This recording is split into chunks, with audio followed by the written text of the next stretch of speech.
Hello guys, आइए जानते हैं आज के वीडियो के माध्यम से 41 से 59 तक की संख्याओं के वर्गों को एक ट्रिक के माध्यम से कैसे आसानी से कम समय में ज्ञात कर सकें।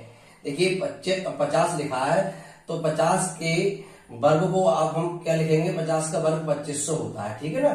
50 का वर्ग 2500 होता है। अब हमें चाहिए 51 का वर्ग, तो क्या करेंगे, पहले इस 1 का वर्ग लिखेंगे। 1 का वर्ग 1 होता है, लेकिन हम उसे डबल डिजिट में लिखेंगे यहाँ पर। तो डबल डिजिट में 1 के वर्ग को 0 और 1 लिख देंगे। अब 51 जो है वो 25 से कितना, 50 से कितना ज्यादा है, एक ज्यादा है, तो 25 में 1 जोड़ दीजिए, 26 लिख दीजिए। ऐसे 2 का वर्ग लिख देंगे 0 और 4, 2 का वर्ग 4 होता है तो 0 और 4 लिख देंगे। फिर ये 52 जो है वो 50 से 2 अधिक है, तो 25 में 2 जोड़ देंगे 27। ऐसे 3 का वर्ग डबल डिजिट में लिखेंगे तो 0 और 9 लिखेंगे।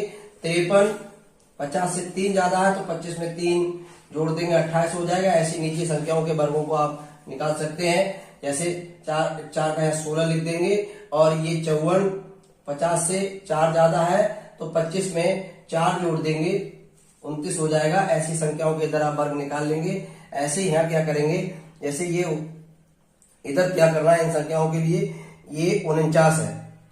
अब ये 49 जो है 50 से 1 कम है, 50 से 1 कम है, तो हम क्या करेंगे, 1 का वर्ग लिखेंगे 0 और 1 डबल डिजिट में। अब यहाँ क्या करेंगे, 50 से 1 कम है तो 25 से 1 कम कर देंगे, इसके लिए इसे 24 लिख देंगे। ऐसे ये 48 जो है 50 से 2 कम है तो 2 का वर्ग लिख देंगे, 2 का वर्ग लिख देंगे 0 और 4। अब ये 48 जो है 50 से 2 कम है तो 25 में से 2 कम करके यहां लिख देंगे। ऐसे कम करते चले जाएंगे। या ये 50 में से 3 कम है तो 3 का वर्ग लिख देंगे 0 और 9। और अब ये क्या काम करेंगे, 25 में से कितना घटा देंगे, 3 घटा देंगे तो 21 रह जाएगा। 21 0 9। इसी तरीके से ऊपर की संख्याओं के वर्गों को हम आसानी से लिखते चले जाएंगे। Thank you.